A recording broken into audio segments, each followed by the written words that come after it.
Juan Pablo, qué lío, ¿no? Aunque todo esto se sabía. Había un silencio rotundo en la Argentina, estaba naturalizado, ¿no? Sí. ¿Me permitís aplicar el Televín para Brancatelli? Meta el Televín. Digo, le pido a la producción que guarde las declaraciones iniciales de Brancatelli diciendo cómo le vamos a creer a un delincuente. Porque hay muchos funcionarios kirchneristas que están procesados, otros que están a punto de tener sentencias y un día van a ser delincuentes.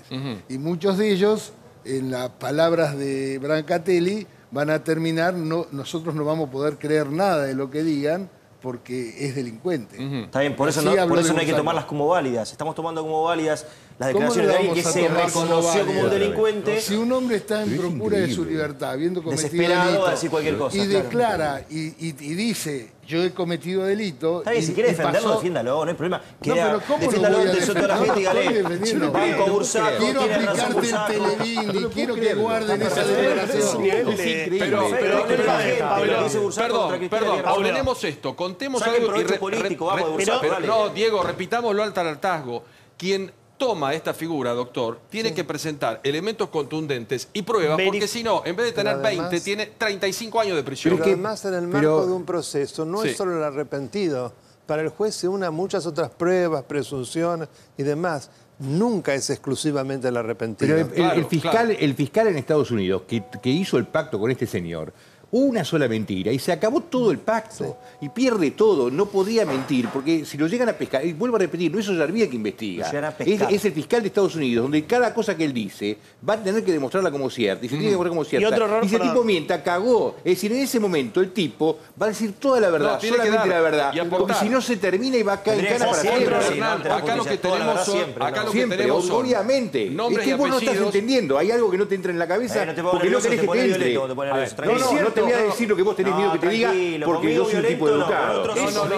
Pero realmente es increíble lo que decís. Dialogando. Es cierto que puede estar haciendo omisión de algunos apellidos, que me parece que es lo que probablemente plantea. Faltan algunos nombres, tal vez. Faltan nombres. Faltan nombres. No me cabe duda que faltan nombres. Pero sobre los nombres que está él esgrimiendo, son nombres que los que estamos en el fútbol no solo los conocíamos, sino que algunos los denunciamos mientras había un festival ahí abajo, y te estoy hablando de 10 años atrás. No es sorpresa. No es sorpresa. Y Hernán, no pasa, acá lo importante de villano también a héroe, por lo menos para los que lo conocen. Yo no digo que todo lo que dice es falso, ni estoy diciendo que no existieron estos casos de pagar soborno para quedarse con derecho. Estoy diciendo simplemente a quién salpica con tal de... Bueno, Diego, pero ya te lo explicamos cómo es el procedimiento. Hernán, acá hay números de cuentas, nombres, hay siglas de cuenta. Hay una cuenta que ya se había denunciado en el 2009. Nel Hul, que es Nélida Julio, por la ex mujer de Grondona, que lo denunció Vila. Acá denunció a un abogado que está metido en el medio, acá hay un chofer, acá hay un yerno, acá hay un escándalo que algunos no entienden y por supuesto la familia Grondona tampoco. ¿Esto va a la justicia? ¿Los jueces argentinos despiertan? Es interesante. Para los decentes, para las personas decentes de este país, Bursaco es un delincuente arrepentido que da datos que nos permiten acceder a algún tipo de verdad, a algún tipo de justicia. Para los cómplices de Bursaco, Bursaco es un buchón que rompió los códigos. Y que si podemos lo matamos. Entonces hay que distinguir. Lo que Diego dice que es Netflix la caída, para mí fue Netflix la subida. Lo que él no puede creer ahora, yo no lo podía creer antes. Nosotros veníamos diciendo, fútbol para todos, Diego. Se gastaron 7.300 millones de pesos. Todos los años pedían más plata. Se invirtieron. Pero te voy a decir por qué se usted ese gasto para la cooperativa fue terminar y después aclaramos qué es gasto y dónde hay plata que no está. ¿Y por qué te voy a decir qué es gasto? A ver. Por varias razones. Primero, quiero decir, todos los años la AFA decía, necesito más presupuesto. Todos los años le daban más presupuesto. Y es más, todos los años sobre ejecutaban el presupuesto por los superpoderes que tenía jefatura de gabinete. Si ustedes ven la cuenta de inversión en Fútbol para Todos, le daban 10, pero a fin de año gastaban 12. 7.300 millones de pesos. ¿Cuáles fueron las razones iniciales? Las políticas, es cierto. Pero dijo dos cosas la presidenta. Vamos a financiar AFA y vamos a financiar el deporte olímpico. Ninguna de las dos cosas se hizo. ¿Por qué? Porque no fue un solo peso para deporte olímpico y porque los clubes de AFA estaban todos fundidos. Y ahora vamos a ir, ¿por qué estuvieron fundidos los clubes de AFA? ¿Te das cuenta que es una politización para decir fútbol para todos no sirve? Pero escúchame. Pasamos con la privatización. Diego, yo soy futbolero, Diego. Déjame decirte algo. Yo soy futbolero. Dejate de joder con el fútbol. Es muy obvio. Estamos hablando de otra cosa, te lo digo de corazón. No estamos hablando de estigmatización del fútbol para todos como si fuera algo importante. No, todo bien, veamos la forma en que vemos el partido. 10 con Estamos hablando de otra cosa. Antes, Déjame 300 terminar. por hogar ahora, esa es la diferencia. ¿Qué hizo Cristina? Cuando usted ve en el gasto de publicidad oficial, se dispara fuertemente con los fondos de ANSES cuando toman y con Fútbol para Todos. Y ahí fue y donde empezó la profundización de propaganda de gobierno en programas que tenían altísima audiencia. ¿Y por qué digo que fue un negocio?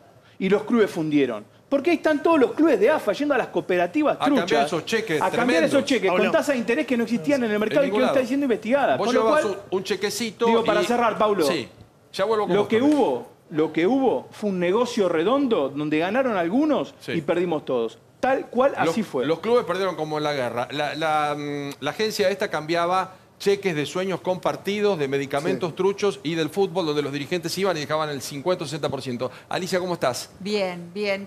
La verdad que rescato la figura de la delación premiada porque es una figura muy importante para combatir la corrupción. El modelo de Odebrecht, lo que pasó con Odebrecht, nos tiene que hacer mirar esto, y lo de Bursaco no es ningún héroe para nadie. Es una vergüenza para la nación, pero es una posibilidad de saber la verdad. Y tenemos que tener la extinción de dominio, porque tenemos que recuperar eso. Está durmiendo en el Senado de la Nación.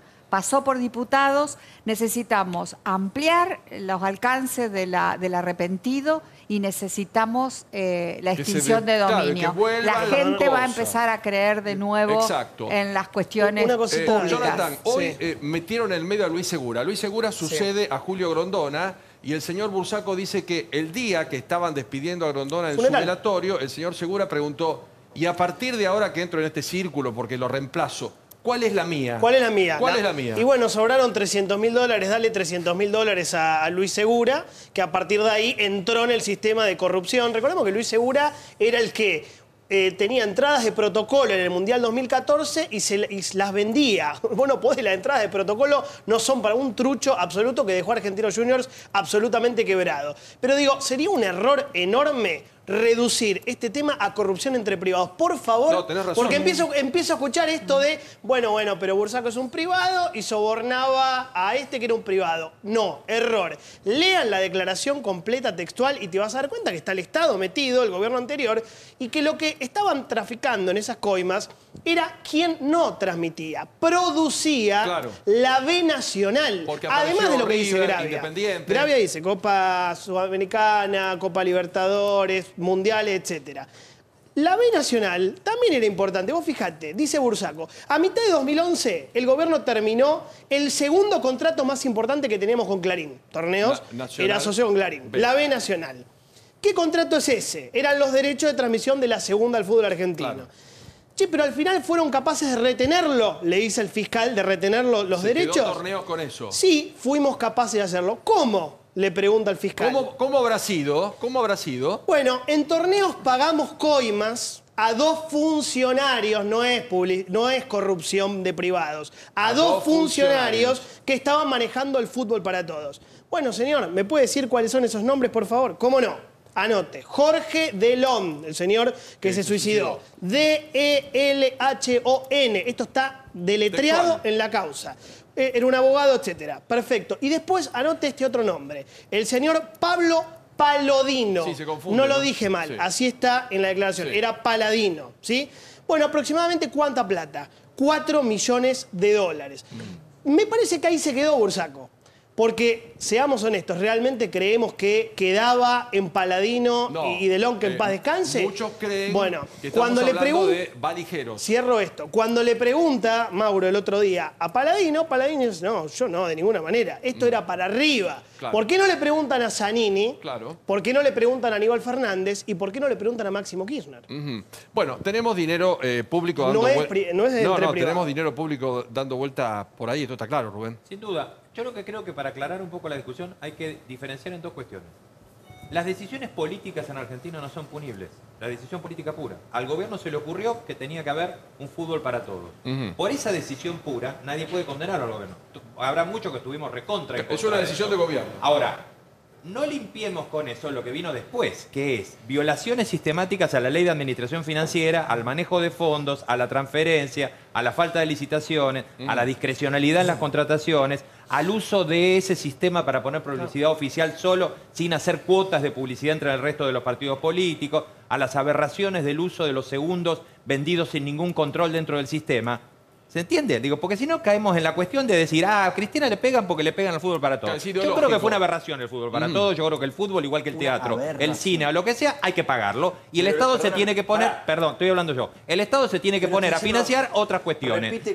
Repiten todo. No repito nada, estoy hablando de ley de administración financiera del Estado. Estoy hablando de eso. Cuando vos querés ir al teatro y al cine, pagas la entrada. Todo. Y cuando querés fútbol también tenés que pagar. Cuando querés ir a la cancha, pagas la entrada. Cuando lo querés por televisión es otra cosa totalmente diferente. No es diferente, no hay ningún lugar en el mundo, no hay ningún lugar en el mundo donde sea diferente. Hay tres países. Vengo con Gustavo, Pero ahora, las películas del cine se ven en el mismo canal que se puede ver el fútbol. Pero de todas maneras, perdón, Pablo, una cuestión. Es una decisión política esa. Seguro. Otra cosa es el show que hicieron con la guita. No repitan como loro todo. Dos cuestiones que no se trata de repetir como loro. El Nacional B se había hecho muy importante. Porque descendió River. Claro, descendió River y después descendió Independiente. Entonces se hizo muy rico por eso. Dos cuestiones importantes. Primero, lo que dice Raúl es la base de lo que llevó adelante Servini de Cubría. Servini de Cubría dijo, la decisión política, yo no me puedo meter. Claro, eso es una decisión de gobierno. Pero acá hubo desfalco de dineros públicos, sobre esto sí me voy a meter, y un agregado a lo que contaba Johnny, que él hablaba de Luis Segura. Luis Segura acaba de ser citado a indagatoria para el jueves próximo en la causa de Servini de Cubría. Habrá que ver... la otra, no la de Rafecas. Claro. Habrá que ver si ahora que se están arrepintiendo algunos empresarios, también se arrepienten a algunos funcionarios. Yo lo veo difícil. Lo que sí es cierto es que hubo corrupción entre privados y aparentemente, por lo pronto por lo que dice Bursaco, hubo corrupción entre privados y funcionarios del Estado. Y está todos en la picota, Diego, porque Rafecas no llamó solamente a funcionarios del anterior gobierno, llamó a toda la cúpula directiva, que en ese momento tenía torneos y competencias, y también a la de DirecTV, que es máximo accionario hoy de la empresa. Hay una lista, Diego, tremenda. Y además pero me están a mí como el estandarte de que yo estoy diciendo simplemente... Pero vos te pones que, mal porque yo trabajé en Fútbol para Todos, conozco a Pablo Paladino, sé cómo se maneja, y cuando hablo y explica todo y tiene razón y lógica en lo que dice, lo bueno es que va a tener que demostrarlo. Claro, y ojalá, si lo demuestra, yo vengo acá a decir, la verdad, pido disculpas, era una persona que no conocía, o realmente creí que la conocía y no la conocía, les pido disculpas a todos, tiene razón Bursaco. Digo, esperemos ese momento. Mientras tanto, por los asados, por las comidas, por la relación, por lo que sé, y por cómo se manejaba el programa, que simplemente coordinaba periodistas y no manejaba ni contratos ni autorizaba derechos de nadie, no tenía por qué recibir un peso de nadie. Bueno, hay algo que ya está comprobado. La plata se la quedaban las cooperativas, el señor Carlos Greppi, el señor Jorge Galitis, que lo investigó Gravia, dueño de Amigal. Eso ya está demostrado. Eso está. Eso está demostrado, que cobraban unas comisiones tremendas, leoninas, de 40, 50, 60%,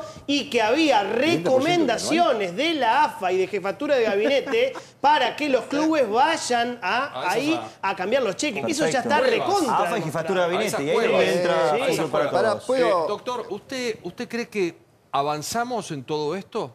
¿Confía hoy en la justicia argentina o todo lo que vemos, el fútbol, debido, vudú, todo forma parte de un espasmo y después queda ahí? Yo quiero ver. Todavía es muy pronto.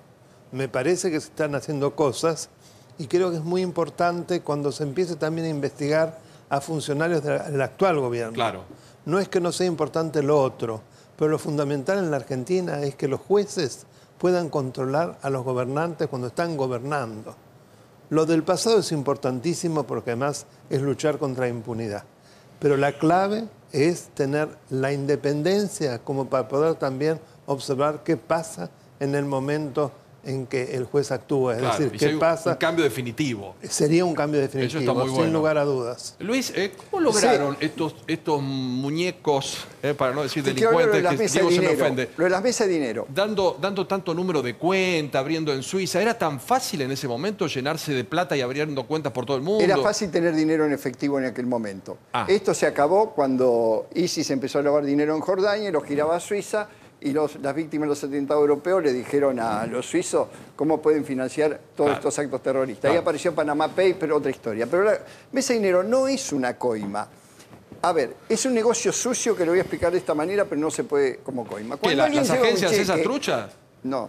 Mira, las grandes cadenas de empresas, porque no quiero poner específico, que pagan con cheques a los proveedores, los gerentes arman su mesa de dinero. ¿Por qué? Porque le descuentan el cheque al proveedor a 90 días ahora, le cobran una tasa del 6 al 7% mensual, y saben, y como ellos mismos son los que libran después la orden de pago dentro de la empresa que pertenecen, no tienen riesgo. Acá pasaba lo mismo. Surge este negocio y con los dirigentes, porque los dirigentes no eran víctimas que iban a cambiar el cheque agachadito porque Grondona decía, también se llevaban sus puntos de comisión del descuento del cheque. ¿O vos te crees que lo hacían por sometimiento? Pero seguro, pero Luis, yo soy Julio Grondona, Luis Segura. Vos estás tu club es un desastre, está de rodillas. Yo te tengo que dar un dinero que te corresponde a vos. Te doy un cheque a 150 días, pero te digo, lo tenés que cambiar en la cueva Jonathan Viale. Y yo lo primero que te pregunto es, ¿cuánta me llevo?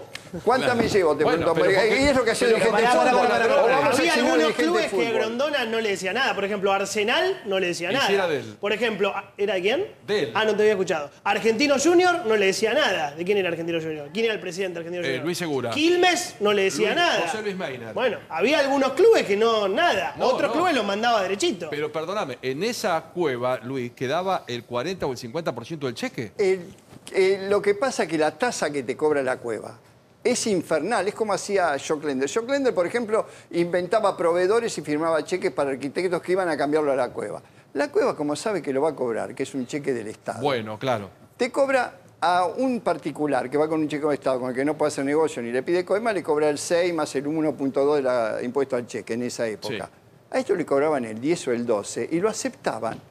Porque iban prendidos en eso. Y a un punto se paraba la cueva para ellos. No es que para entender, los dirigentes no robaron la plata propia del club. Una pregunta le voy a hacer. Si legalmente, yo estoy manejando una institución que, si bien no es pública, hay ciertas reglas que yo tengo que administrar. Sin fines de lucro.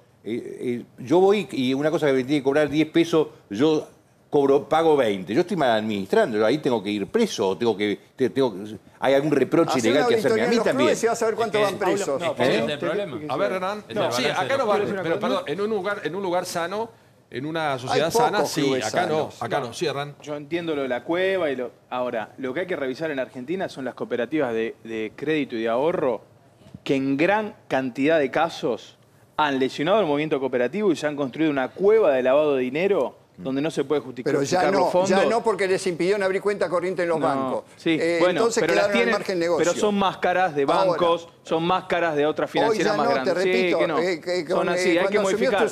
Le cerró las cuentas hay corrientes. Que modificar la ley de cooperativas, hay que ver el INAES, hay que ver cómo llegan los reportes de operación sospechosas a la UIF, porque lo que está pasando es que lo que fue el lavado de dinero por corrupción y por narcotráfico, en muchos casos, está entrando vía cooperativa. Fíjense ustedes que en el caso de Lázaro Báez, ¿qué dice Fariña? Fuimos a comprar 3 cooperativas. Claro. Intervienen por las cooperativas, ingresa por ahí el dinero y por ahí lo blanquea. Claro, metés la figura. Y hay que salvar al movimiento cooperativo de estos tipos que, como bien decía el Amigal, etcétera, etcétera, han dañado y han hecho estos redescuentos por encima de las tasas que se plantean en el mercado. Sí, por eso son perdiendo los clubes, yo no sé por qué no se investiga también en Santa Fe alguna denuncia que creo que hizo la doctora Carrió, una cooperativa pyme rural. Yo te puedo decir por qué no se investiga. Creo que hay gente de apellido Lorenzetti. Yo te puedo decir por qué no se investiga. Porque en realidad se allanaron 15 cooperativas en el marco del Fútbol para Todos. Una de las que estaban mencionadas, que cambió cheques, es Pyme Rural. Cuando las cooperativas lo que hacen es decir, es parcial la jueza María Servini Cubría, la queremos recusar. Va a Cámara. Vuelve de Cámara diciendo la jueza María Servini Cubría no ha tenido ningún rasgo de parcialidad en esta causa, puede seguir investigando a todas las cooperativas, no entendemos por qué está investigando a la cooperativa Pyme Rural. ¿Justo le marcan esa? Justo, la única que le marcan que no puede investigar es la cooperativa Pyme Rural, que de cualquier manera, hay que decirlo, el presidente actual de la Corte Suprema nunca se la adjudicó ni dijo que era propia, era información que llegaba a la causa. Estamos viendo hoy un informe, porque Graciela Ocaña dijo, esto no termina acá, Graciela hizo un trabajo de investigación, la Auditoría General de la Nación presenta un trabajo de 152 hojas marcando lo que fue Fútbol para Todos y el faltante dinero que existe. Pero Graciela Ocaña va a pedir el embargo de los bienes de la familia Grondona. Se lo va a pedir el juez Rafecas, que es el que tiene la otra causa por la cual lo que adelantaba Débora. Seguramente Rafecas, por el pedido de Policita, va a llamar a indagatoria. ¿Por qué esto es importante? Por lo que marcábamos ayer. La plata está, no es que muerto Grondona la plata desaparece. Lo digo con el mayor de los respetos. Sé que es un tema feo porque está muerto Julio Grondona. Pero me parece que a donde está apuntando Graciela Ocaña es a la familia de Julio Grondona, en particular al señor Gennaro Aversa, que es el esposo de Liliana Grondona, el esposo de la hija de Julio Grondona, que era así, florero, vendía flores de a pie y de golpe se pone una constructora, lo explicábamos ayer, y empieza a construir la cancha de Arsenal, de All Boys, de Atlanta, de Colón, de Real Arroyo Seco, y hay una cuenta en el banco Julius Baer de Zurich, en Suiza, con fondos en más de $1 millón. Y creo que Ocaña lo que está diciendo es, bueno, hay que ver si todas las coimas que dice Bursaco que le pagaba a Grondona, ahora están en manos de la familia Grondona. Bueno, pero acá no es tan complejo si uno tiene el banco, el número de la cuenta. Pero tiene que haber voluntad de la justicia. ¿Son nominales las cuentas? Los exhortos hay que contestarlos. Lo que a mí me sigue llamando la atención, que es un modus operandi de la Argentina y de la justicia. A ver, recién le preguntabas vos al doctor Sapsay. Si, a ver, el mismo juez Rafecas, que esta causa la tenía tanto dormida, sí, ¿cuánto? 2 años, ¿no? 3 años. Cuando López arroja los bolsos en el convento, ahí se dan cuenta de que había un problema con este señor. La causa con el tema de López la tenía Rafecas desde hace por lo menos 6 años. Le preguntaron, ¿a usted nunca se le ocurrió hacer un allanamiento, por ejemplo, en alguna de las propiedades de López? No, porque no tenía elementos. Estas mismas causas, si no sucede el FIFA Gate y si no empiezan a arrepentirse en la justicia estadounidense, ¿qué pasa con la justicia de nuestro país? Ahora son 18 los nombres que cita Policita involucrados en estas maniobras vinculadas con la corrupción en el fútbol. ¿Y qué pasó durante todos estos años? ¿Qué pasó durante todos estos años, doctor? Y bueno, desgraciadamente las causas dormían. La relación entre jueces y gobierno era realmente obsceno. Por eso uno duda cuál es la intención real en la actualidad. Y un dato chiquito, porque Paladino, un dato muy cortito, doctor, para aportar a lo que usted dice. Por ejemplo, Paladino fue sobreseído por el juez Freiler, que mañana creo que lo van a destituir. Entonces, si logran los votos, que todo hace pensar que sí. Entonces, es muy difícil reabrir una causa, porque ya es cosa juzgada. En el caso, por ejemplo, de Abal Medina, creo que falta de mérito, con lo cual lo podés traer al proceso nuevamente. Pero a Paladino, que hoy está un poco en el foco de la atención de la declaración de Bursaco, lo sobreseyeron. ¿Qué haces cuando está sobreseído? Está de todas maneras la figura de la causa irrita. Sí, pero no se ha aplicado casi nunca, es difícil. Hay que aplicarla. Claro. El gran problema es que no se quiere aplicar.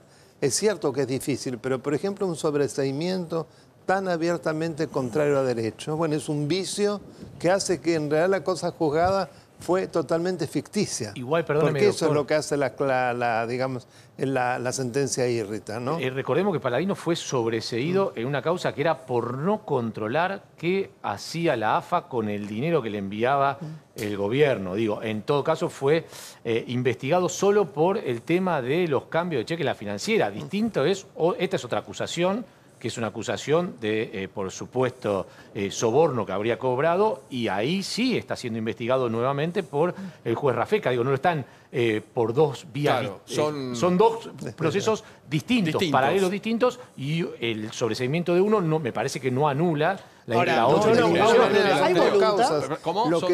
Son dos causas diferentes. Lo que yo hablaba es respecto del anterior, los cambios de cheque. La figura del sobreseimiento en la década pasada se utilizó de una manera absolutamente abusiva y sin llevar a cabo las pruebas necesarias como para demostrar que realmente lo que se decía era cierto. Y había problemas de fiscales, porque una vez que los jueces sentenciaban, los fiscales están obligados a apelar. Y en cantidad de casos no lo hicieron. No se hizo. Entonces habría que ver dónde están esos fiscales. Ahora, doctor, porque si no seguimos con la misma gente. Una duda muy corta. Yo dudo seriamente de que este gobierno, el gobierno de Macri, el actual, tenga voluntad de limpiar la justicia.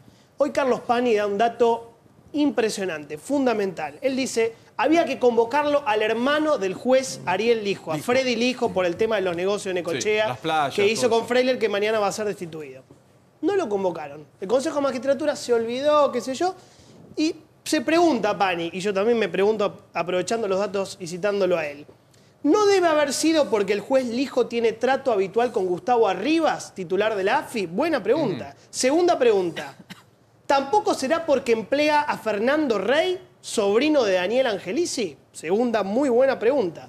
Y tercera, muy buena pregunta, ¿mucho menos porque el hijo tiene la causa del Correo Argentino de Macri? Está la familia. Si esas son preguntas, ¿no? que hace Pani y que yo las traigo acá al programa.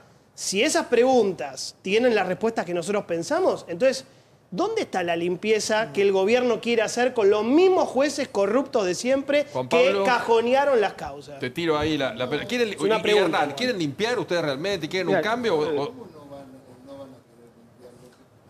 Lo que está ocurriendo hoy es que el gobierno no está arriba de los jueces dirigiendo hacia dónde tienen que investigar. Yo creo que el clima... Estamos con un problemita con tu micrófono, ya te lo corregimos. Hernán, ya estamos con vos, ¿eh?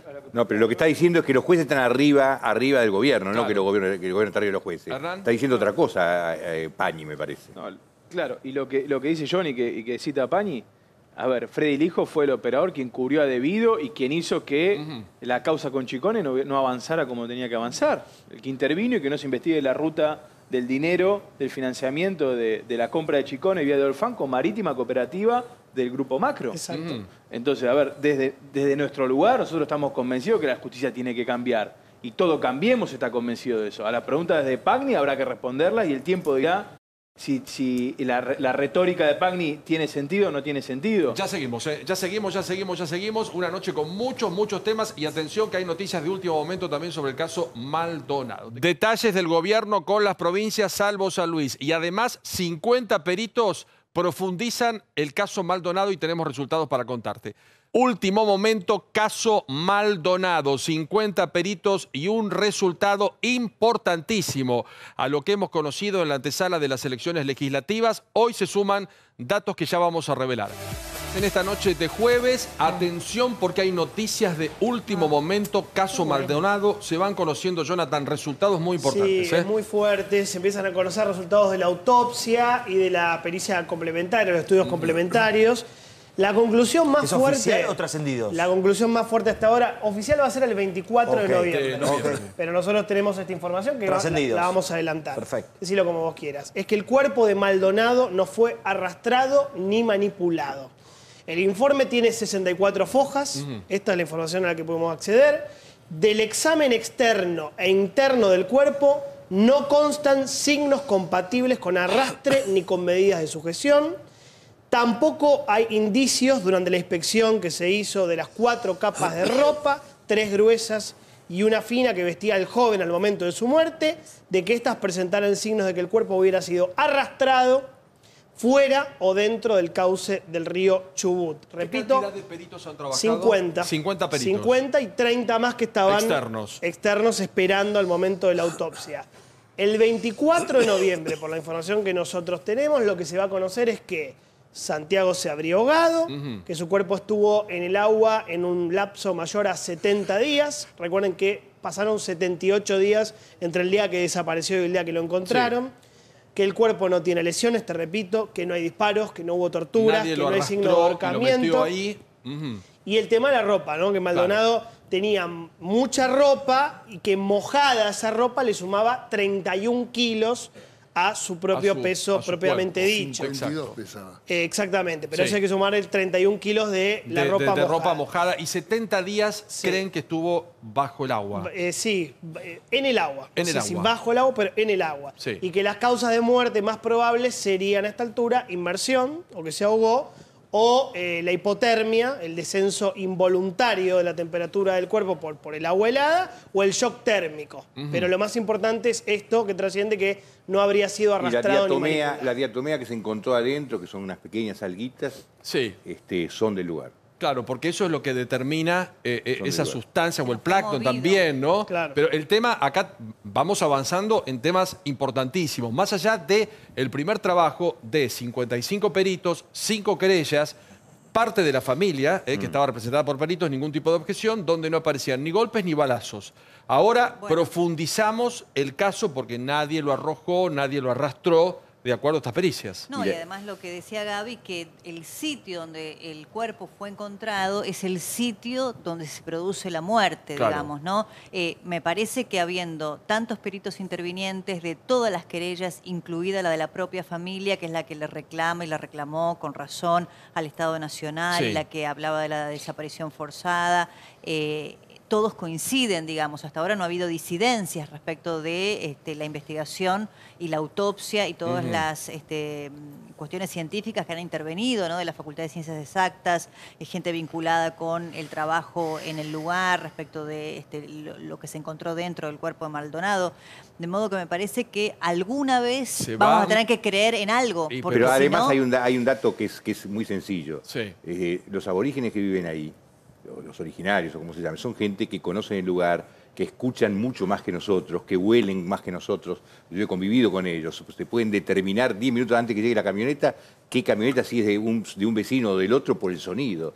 Sería imposible que alguien vaya a plantar un cadáver a 100 metros o 150 metros donde ellos están. En todo caso, por lógica lo hubiesen llevado 10, 15, 20 kilómetros hacia el sur, por donde va el curso del agua, y nadie hubiese sospechado nada. Obviamente que no sería el único lugar donde no se plantaría el cadáver es en ese lugar. En ese lugar. Alicia, ¿cuánto tiempo hemos perdido, no? Porque los argentinos hemos puesto tanta energía en esto, con una familia, tanto día de por medio, cuando el juez Otranto, de haber simplemente seguido a un perro que decía, vayan para allá, y como era tierra sagrada, no sé qué otra cosa de estas insólitas de Argentina, no cruzamos el río, perdimos todo este tiempo, ¿no? Sí, Pablo, yo escuchaba lo que ustedes, la información que adelantan, ojalá la familia le lleve tranquilidad, que la familia crea que esto es la verdad, eso es muy importante. Sí. Pero miremos qué estado tenemos, y no es solo el caso Maldonado, también recordemos la avioneta que se cayó en el río. Sí, la que se cayó hace poco tiempo. En el río, 30 días para poder resolver. para encontrar. Y bueno, y el caso más emblemático de la familia Pomar. No estoy hablando de este gobierno, estoy hablando del Estado, las capacidades que desarrolla el Estado y la justicia para protegernos de estas cosas. El caso de Marcelino Laire, que desapareció en Formosa, con 3 policías que lo meten adentro de una ambulancia y después nunca más apareció. Eso sí es una desaparición forzada en todo caso, y al día de hoy que además es nieto, mejor dicho, sería el nieto de la hermana de Félix Díaz, lo cual también lo hace más sospechoso, y desapareció, y sin embargo nadie dijo nada. Ahora, no había la Comisión Interamericana de decir nada. ¿Cuántas barbaridades también que se dijeron? Yo digo, obviamente vamos a esperar, como dice Diego, al 24 de noviembre, pero si todo esto va para este lado, yo recuerdo que se dijo que Macri era Videla, que no hay Estado de Derecho, que en Argentina desaparece gente. Esa fue la palabra que usó una expresidenta. Desaparece gente, como si todos los días desapareciera gente. Que Argentina es un país de mierda donde te pueden llevar detenido por cualquier cosa. Que no hay garantías constitucionales. Que las libertades individuales están en riesgo. Bueno, todo con el caso Maldonado. ¿no? Lo podemos discutir, sacando el caso Maldonado, lo podemos discutir todo eso. Con Maldonado a ver, todo lo que acaba de decir tampoco es falso. No, pero... Se ha dicho eso, pero todo eso tampoco es falso. Que desaparece gente y todo eso. Se ha mentido mucho, Bracatelli. Fue parte de un posicionamiento político para mostrar un episodio. ¿Va a pasar algo con el CELS? El CELS que llevó a la Comisión Interamericana de Derechos Humanos declaraciones de testigos que mintieron. ¿Va a pasar algo con esa organización tan importante y de tanto prestigio tenía en este país? Ahora, son detallistas para Argentina de alta gama. Y para Venezuela no. Son detallistas para juzgar, saber si hay un pelito que empañe el Estado de Derecho en Argentina, pero en Venezuela no dicen nada. Cuando hablan de Venezuela, no, es el gobierno popular que se defiende de la derecha y qué sé yo. Y matan gente, desaparecen, no tienen para comer, entran en default y Venezuela es un Estado de Derecho y Argentina es un Estado dictatorial. No lo entiendo. Y lo de respecto a familia Maldonado, tiene un interés. La diferencia entre que sea una desaparición forzada o que se haya ahogado son varios millones de dólares, porque le correspondería si es una desaparición forzada. Hablemos en serio, el hermano sigue persiguiendo eso. Es una madre que estaba buscando a su hijo. Del hermano. Yo quisiera tener un hermano como Sergio Maldonado. Yo quisiera tener un hermano. Por favor. No, el dolor. Tenemos una barbaridad más. No, lo usó políticamente. El Estado no lo usó políticamente. Sigue diciendo ahora con la parte y no lo acepta. Yo a Sergio Maldonado lo escuché siempre pedir que no usen políticamente el dolor de la familia. Ante la manifestación de política. Vamos. Pero por supuesto, él estaba ante la Casa de Gobierno, imputando al gobierno de desaparición forzada de personas. A mí si me desaparecen un familiar, voy a remover cielo y tierra para buscar justicia cuando el Estado no me la da. Porque el Estado... ¿No se la dio el Estado? No se la dio el Estado. ¿Ah, no? Estaba ahí, si los peritos dicen que estaba ahí, demoramos 70 días para encontrarlo. 70 días. Perdemos 70 días. Ese es el Estado. Olvídate de Macri. Yo no hablo ni de Macri ni de Cristina. Hablo del Estado y del dolor de la familia. ¿Cómo se utiliza políticamente esto? Sí, Juan Pablo, yo vengo para acá. No, perdón, pero ahí el juez no hizo lo que tenía que hacer. Exactamente. Es el Estado. Y eso es el Estado. Un segundito. Orden si no se entiende. Juan Pablo. Estamos hablando de que se ha tardado 70 días para averiguar esto que el 24 de noviembre sabremos si ciertamente es verdad. Y yo recuerdo, porque acá he venido durante esos 70 días 2 o 3 veces y siempre el tema Maldonado era objeto de ser discutido. Y he visto quienes estaban a favor de la desaparición forzada, otros que exigían velocidad en los jueces, que Otranto era un señor que no sé a quién representaba, que el fiscal representaba no sé cuánto, y cuántas trabas la propia investigación fue teniendo con la presencia de los mapuches que no querían que entraran, después que sí, después hasta acá, después no penetremos más. Y todo lo que eso se armó en función de indilgarle a la gendarmería la desaparición forzada. Doctor, esto tuvo... ¿Cuántos testimonios se dieron de y muchas cosas que Juan Pablo por después un quedaron tema que fue en el camino. como Permítame un segundito. Doctor, ¿cuánto tiempo se perdió, utilizando el dolor de la familia, la cuestión política? Sin lugar a dudas, pero también ahí lo que ocurrió fue el haber respetado el tema de la tierra sagrada. Claro. Ahí hubo un gran problema del juez, tanto el primero como el segundo, que recordemos que cuando tuvo que negociar con los mapuches para que los funcionarios de prefectura y otros pudieran pasar. Se los palpó previamente. O sea, esto me parece una locura. Más allá de los errores del Estado, tal vez los errores del Estado también son el respetar ese tipo de ley, no sé de qué, dentro de un Estado que tiene un marco legal que debemos respetar todos. Hernán, la gente igualmente no había comprado todo este paquete que algunos inventaron porque previo a la elección hubo un primer resultado y no movió electoralmente nada, ¿no? No, y no sé si es relevante. Me parece que con estos datos que se van confirmando de los peritos y que bienvenido sea que hayan sido tanta cantidad y tan diversos. 50, Johnny. 50, más 30 que estaban afuera. La mayor tranquilidad, como decía Alicia, principalmente a la familia le tiene que dar tranquilidad, pero nos tiene que dar tranquilidad a nosotros, a todos los argentinos. Porque se vio un momento de mucha zozobra. Sí, además estaba la gendarmería de por medio también. Un momento feo. Hubo un uso perverso, cínico, de una posibilidad macabra. Hoy, esto que decía Johnny, que podía volver a suceder, que el Estado desaparecía gente. Que estaba vivo, escondido. Entonces, lo que a mí me viene a la cabeza, primero, obviamente, cada vez que uno aparece en la figura de Santiago, era una persona joven que andaba con una idea, caminando la Argentina, en ese momento creía que estaba bien defender esa idea de lo que él consideraba la representación mapuche y termina muerto. Lo que me parece que nos tiene que invitar a reflexionar a todos para que no nos vuelva a pasar es impedir que porque un grupo muy pequeño quiere utilizar cualquier hecho de la realidad para que le encaje en su relato, porque eso es lo que quisieron hacer. Un sector kirchnerista muy duro deseó que la Argentina sea una Argentina no democrática, dictatorial, represora, y quería forzar los hechos para que ingresen en ese relato y nos puso en una situación de mucha angustia. Lo que nos tiene que dar el aprendizaje es que cuando vuelvan a pasar estos como hechos podamos distinguir y exijamos al Estado que la justicia tenga mayor eficiencia o tanto. El cambio del juez fue positivo, en un primer momento a la familia le hizo bien, terminó negociando y avanzando y encontrando el cuerpo.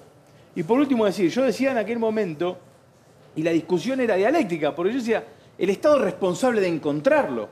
Pero algunos militaban la idea de que el Estado era responsable de la desaparición. De que desaparezca. Y esto es una diferencia sustancial. Bueno, nos sirve a todos, para como sociedad, la justicia, todos reflexionar y hacer un país, como dice Santiago todos los días, más importante y para todos, porque la Argentina es de todos. Muchas gracias por acompañarnos. Mañana nos encontramos después de Polémica en el Bar, otra vez para ser intratables aquí en América. Sigan con nosotros. Gracias,